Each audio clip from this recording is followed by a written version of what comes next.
Welcome to my first Manga Monday, where I'm going to be occasionally posting an extra bonus video on Monday talking about the manga I've been reading recently. And I'm going to keep this video spoiler free for those of you that haven't read the manga, but also try to give enough details for those of you that are already manga enthusiasts and have read the books to be hopefully interesting still to you as I try to give a little bit of detail without saying too much. This time I thought it was a great chance to finally check out one of the most popular manga of all time, the best-selling manga of all time, and an internet sensation that is taking booktube by storm. And so I'm finally checking out One Piece. I have previously watched the beginning of the anime, and I know that the TV show, the live action, is coming out fairly soon. I'll be honest, I don't have a lot of interest in watching the live action.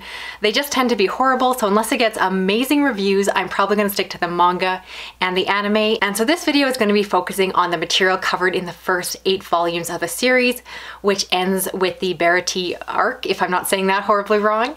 And so I'm going to be again talking about what I like, what I didn't like, my initial impressions, and hopefully you'll come along for the ride.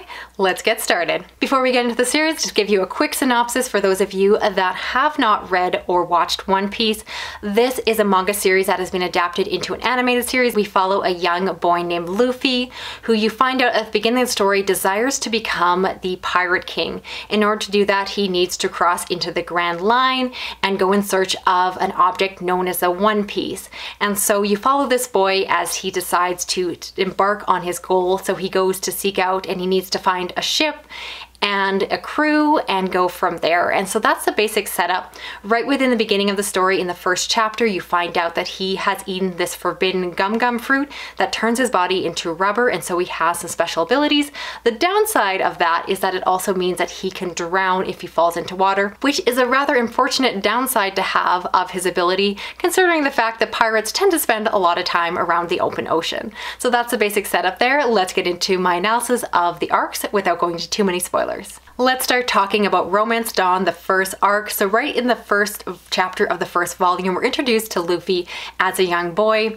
I felt myself as a mother immediately pulled to this young character. He's adorable, he's cute, he's naive. He really rings true for me as what a young kid is. He believes in himself, he's excited about the world, he is excited about these pirates coming to his village, and he is just a kid. And so I immediately liked him. I thought it was very easy to enjoy this character and kind of again fall in love with him as a protagonist.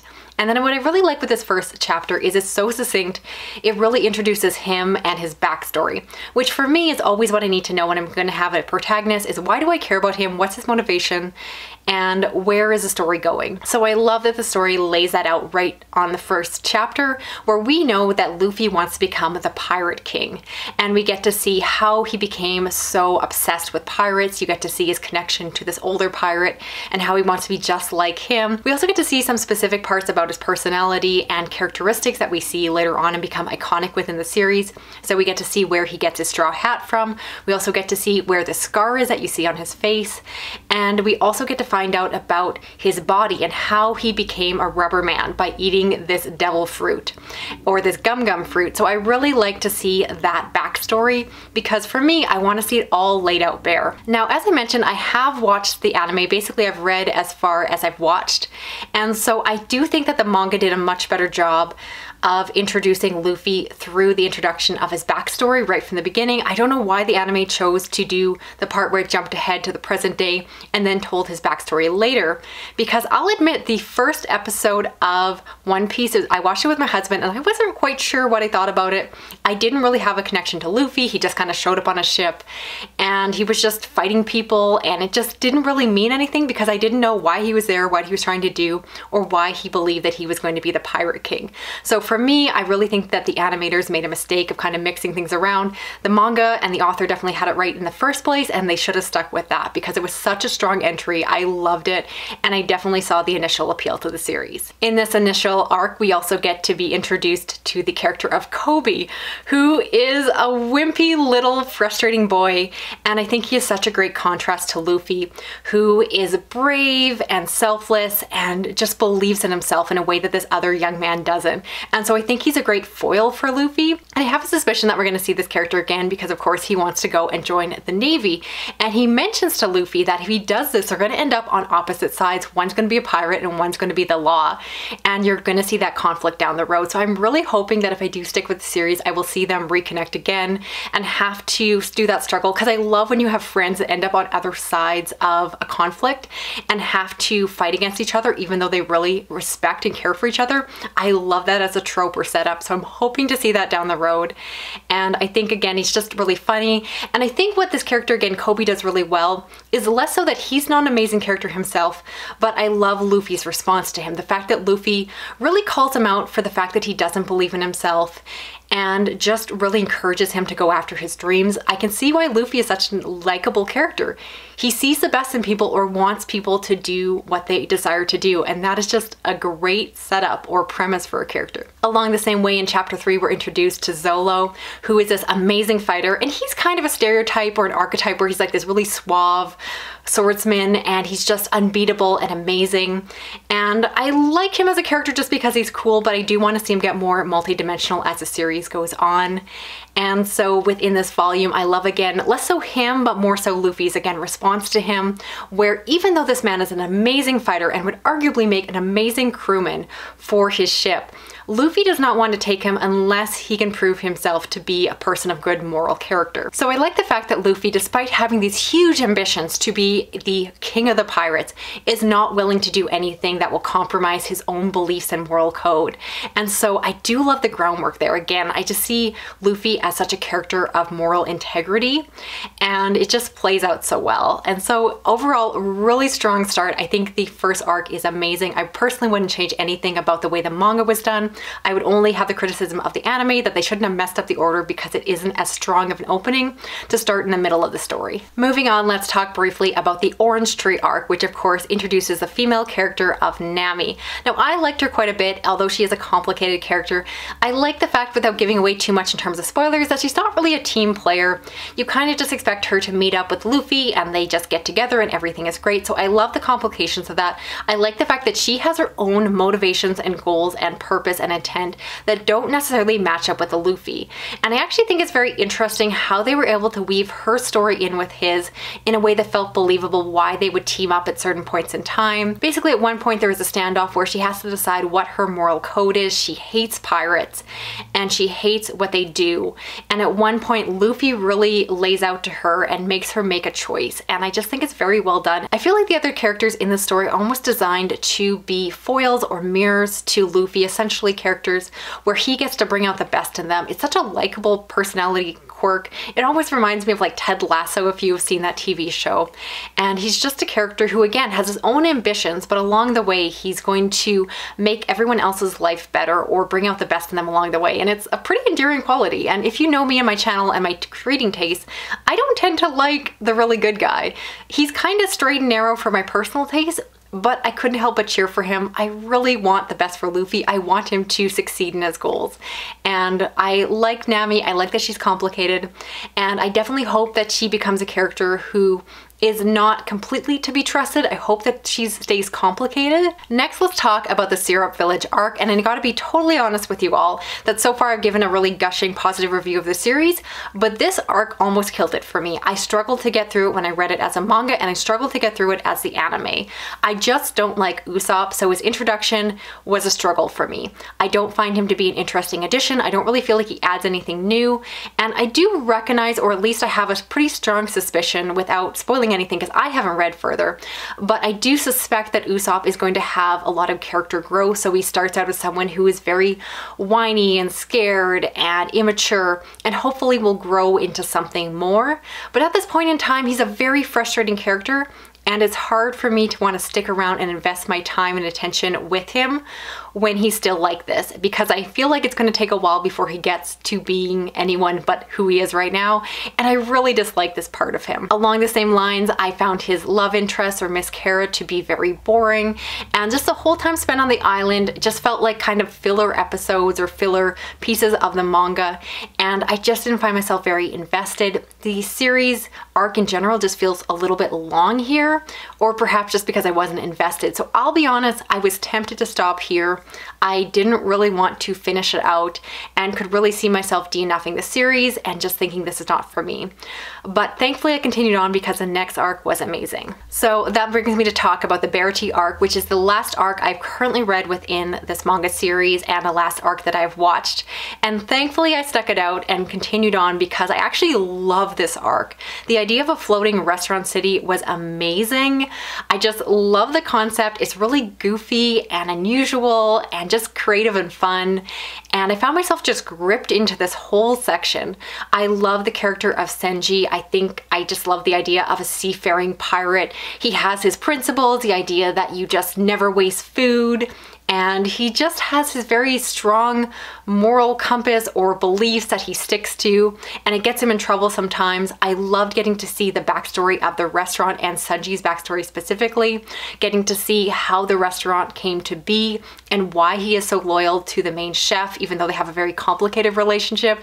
The backstory is pretty horrific and dark, so if I want to complain before that I didn't think the series was dark enough for my taste, this part really brought in a little bit of seriousness, and oh my goodness, that is terrible aspects to the story that I personally really love. I like when there's a little bit of grit to the story, and again, it comes across as really fun and goofy and lighthearted, so I love that there's some layers underneath that are adding extra substance to it along the way. And this arc just really highlighted a lot of the good action scenes, which I should mention as a reader, whether it comes to manga or long-form fiction, I don't tend to love action scenes. I struggle to really visualize things even if I have pictures on the page, and often I just don't find it to be the most interesting part of the story.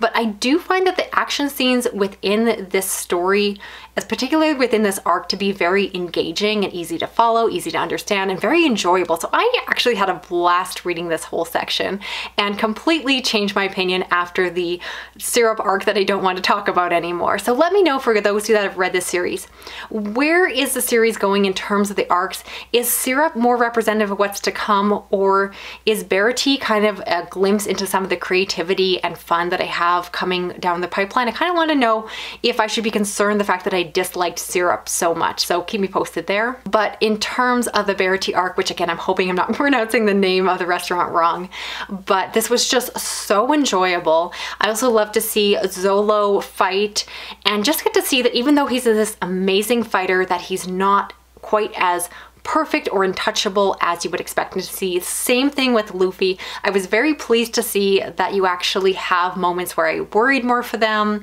or at least that they were kind of getting gritty and in there. And it's interesting to see what is to come. There are some kind of predictions and proclamations made at the end of this that I want to see how the series is going to carry that forward. So overall, I really enjoyed that last arc. I'm eager to read more, but I wanted to record this video here before reading further. As for overall thoughts, let me just say that I think that Luffy is a pretty fantastic main character. As I mentioned, he is just so likable, and I adore his quest for success. I think the fact that the author really starts him as a nobody, he is just this little village boy. He is not amazing to begin with, and he is of course given this ability through eating the devil fruit, but it's very much a mixed bag, and so it has consequences to it, which I do like it. I really enjoy series where when a character gets abilities, there's also a downside or a kryptonite to it, so that they're not just untouchable.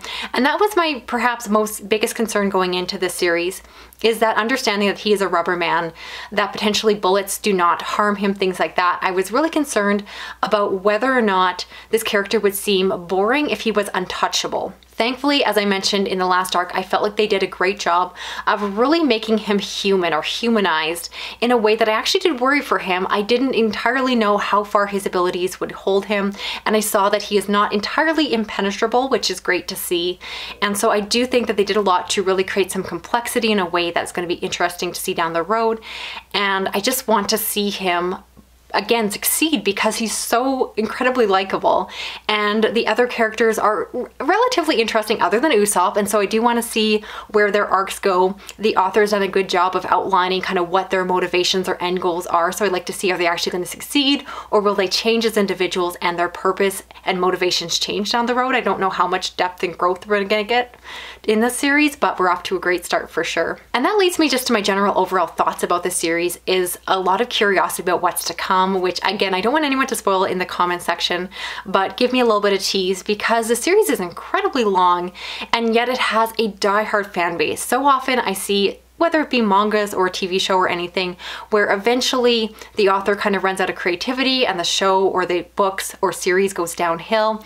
And I'm not hearing that about this series, which definitely appeals to me. Instead, I've heard that it really builds off itself, that again, the seeds that are planted at the beginning, I'm hoping that they're going to pay off and we're going to get to see what grows out of there. And so little nuggets that we get at the beginning, I'm hoping are going to mean something later and not get forgotten by an author that's too excited by new ideas, for instance. And in my initial impressions, I can't help but compare this series to my initial thoughts on Dragon Ball Z, which is a series I love. I'd love one day to do a Manga Monday all about that. But I definitely found myself comparing Luffy to Goku, and in some ways they have their similarities. They're both incredibly powerful fighters and they can be very goofy and silly at times, but I tend to think of Goku as an incredibly stupid protagonist. He makes some terribly dumb choices along the way, and so I'm hoping that Luffy will separate from him in a way that I'm expecting him to show himself to be more intelligent. Again, he comes across as very lighthearted and fun, but I do feel in these initial volumes that we're kind of getting hints that he's very smart and purposeful in what he's doing, and he's not just going through life with no concept of what's going on.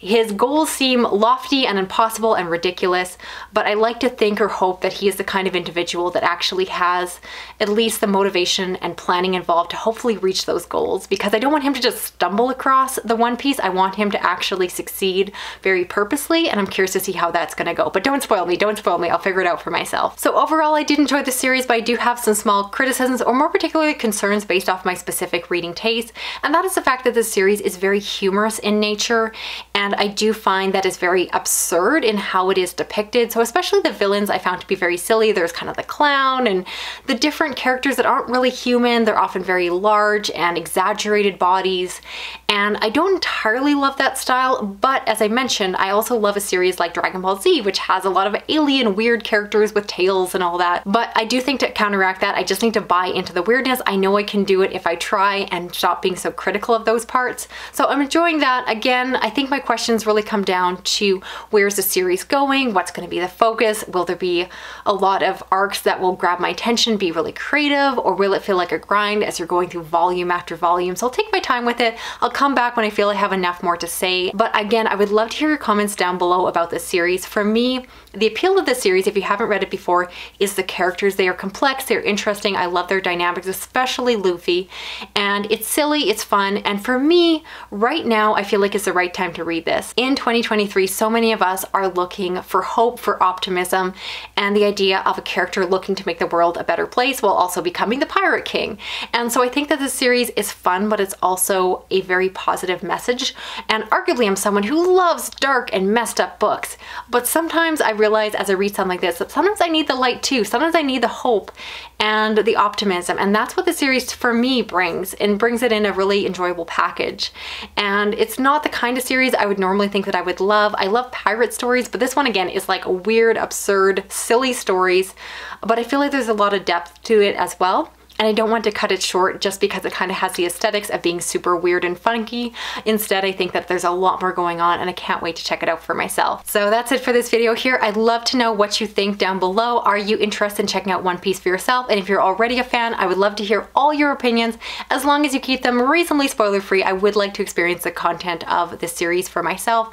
But let me know if I'm on the right track, if I misinterpreted something, or if you think that I should go in a different direction if you don't think the series is for me. I want to hear all of that, as long as again you keep it low on the spoiler side for the sake of my future enjoyment. If you're new here, I do read a lot of horror, thriller, science fiction, fantasy, and apparently now I'm getting into manga, so if you want to stick around, subscribe, I appreciate that. If you want to give me a thumbs up on this video, that helps too. You can also just drop an emoji in the comments, even if it's just a picture of a pirate. That's great if you love to drop emojis. And if you want to hit that little notification bell, you'll never miss a video from me. Thanks so much for watching. I'll talk to you again soon. Okay, bye-bye.